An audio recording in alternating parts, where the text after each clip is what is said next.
Hello. The following tutorial covers how to create a system restore point manually in Windows XP.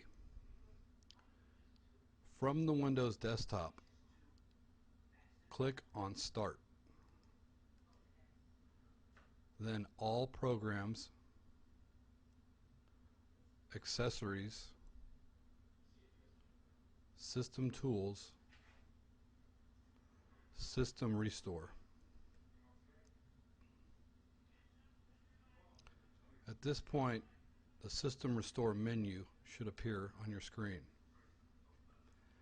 Here you'll have the option of picking or selecting between two different options.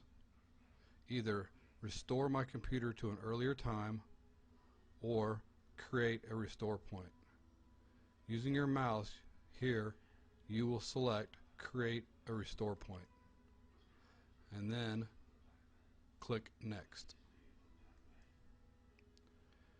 At this point, you will be given the opportunity to create a description describing what the restore point represents. Now, the date and the time will automatically be added to the restore point, so here you might want to select something to describe the reason why you're creating the restore point. As an example, I'm going to enter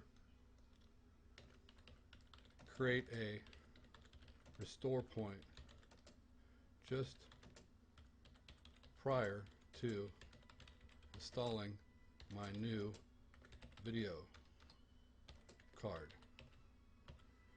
But this is completely up to you. Pick or type anything that you will be able to remember. Once you've once you've created your description, use your mouse to select the create option and press your button.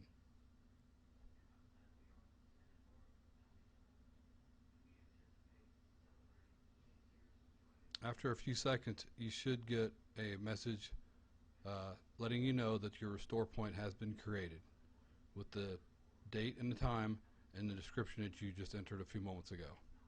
That's it. You can click close.